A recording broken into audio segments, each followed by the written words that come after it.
Hi hello friends, welcome back to media talks. நான் உங்கள் Mounika.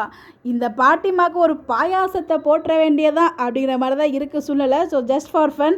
So என்ன பாட்டிமா, நீங்கள் இருக்கிற வில்லனுங்கள்லாம் பத்தாத எங்கள் வீக்காவுக்கு புதுசாக நீங்கள் வேறு உங்களோட கேரக்டரை டேமேஜ் பண்ணி உங்களை நெகட்டிவ் ஷேடில் கொண்டு போகிற மாதிரி கொண்டு போயிட்டு இருக்காங்களே டீம். இதெல்லாம் வந்து உங்களுக்கே ஓவராக இல்லையா அப்படிங்கிற மாதிரி தான் இருந்துச்சு. ஸோ நிறைய பேர் வந்து பார்த்திங்கன்னா நம்ம பாட்டி வந்து நெகட்டிவாக இருக்கிற மாதிரி ஃபீல் ஆகுது. ஸோ காவேரியும் விஜயும் சேர விடாமல் பண்ணிடுவாங்களோ அப்படிங்கிற மாதிரி வந்து 2-3 நாளாகவே நம்ம கமெண்ட்ஸ் வந்துட்டு இருக்கு. நான் அதை பற்றி நான் வந்து கமெண்ட்ஸ் வீடியோவில் நான் ஷேர் பண்ணுறேன் தனியாக ஃபாலோவர் கமெண்ட்ஸில். பட் இது வந்து பார்த்திங்கன்னா எனக்கும் இதுதான் வந்து தோணிட்டு இருக்கு. ஏன்னா வந்து இன்னைக்கு எபிசோட கிளியராகவே தெரியுது. ஸோ தாத்தா வந்து காவிரியை பார்க்க போகணும்னு சொல்லும்போது நேற்றுக்கு எபிசோட அவங்களோட மூஞ்சி மாறினுச்சு.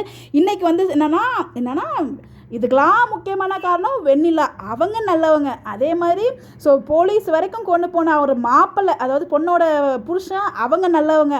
ஆனால் விஜயை வெளில கொண்டு வந்த காவேரி கெட்டவ. அதாவது எல்லாத்துக்குமே காரணம் வந்து பார்த்திங்கன்னா நம்ம காவேரி தான் அப்படிங்கிற மாதிரி வந்து ஒரு பெரிய குண்டை தூக்கி போட்டுட்டு இருக்காங்க. ஸோ அதில் தாத்தா வந்து பார்த்திங்கன்னா சமயம் திட்டி என்ன பேசிகிட்டு இருக்க, இந்த விஷயம் மட்டும் விஜய் காதில் விழுந்துச்சு அவ்வளோதான் அப்படிங்கிற மாதிரி சொல்லி வந்து பெரிய பிரச்சனை ஆக்கிறத ஒழுங்காக உள்ளே போயிடு அப்படிங்கிற மாதிரி சொல்லிட்டு இருக்காங்க. ஸோ இந்த இடத்துல வந்து அவர் சித்தப்பா இருக்கார் இல்லையா, விஜயோட சித்தப்பா.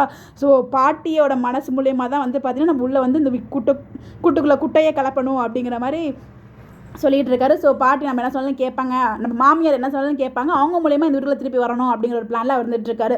ஸோ அவர் நல்லவரெல்லாம் மாறல, திருப்பி உள்ளே வந்து புகுந்து வேலையெல்லாம் பார்க்க போகிறாரு.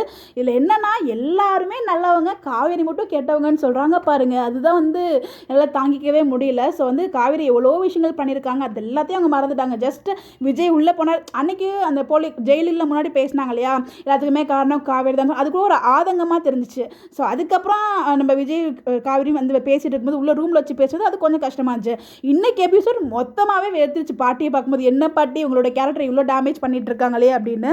ஒரு பக்கம் சம்மந்தமே இல்லாமல் சாரதாமா வந்து ஒரு பிடிச்சிட்டு இருக்காங்க. இவ்வளோ நாள் வந்து அமைதியாக இருந்துட்டு இருந்த பாட்டியை இப்போ வந்து பார்த்தீங்கன்னா வீக்காக்கு எதிராக திருப்புற மாதிரி எனக்கு ஃபீல் ஆகுது. அப்படி தான் வந்து ட்ராக் மூவ் பண்ணிட்டு இருக்காங்க. மேபி இந்த மாதிரி தான் கடைசி விஜய்கிட்டே இந்த வார்த்தையை சொல்லிடுவாங்களோ அப்படிங்கிற மாதிரி எனக்குள்ள பயமாக இருக்குது. ஸோ தெரியல. இன்னைக்கு எபிசோட எனக்கு பாட்டி பண்ணது சுத்தமாக ஒரு பர்சன் கூட பிடிக்கல. உங்களுக்கு எப்படி இருந்துச்சுங்கிறத மறக்காமல் கமெண்ட்டில் ஷேர் பண்ணுங்கள். மகாநதி டீம் திருப்பி எங்கள் வீக்காக்கு ஆப்போசிட்டாக பாட்டியை கொண்டு வந்துடாதீங்கடா. ஆல்ரெடி வந்து பார்த்தீங்கன்னா பசுபதி அவங்க சித்தப்பான்னு பல வில்லிகள் இருந்துட்டு இருக்காங்க. இதுக்கு நடுவில் இது வேறையா சாரதாமாவே வந்து பார்த்தீங்கன்னா அம்மாவாக இருந்தாலும் ஒரு பக்கம் வீக்காக்கு ஆப்போசிட்டாக தான் இருக்காங்க.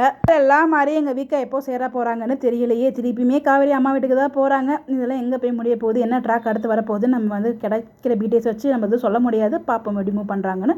உடைய கருத்துக்கள் கமெண்ட்டில் சொல்லலாம், டிஸ்கஸ் பண்ணுவோம். Bye bye.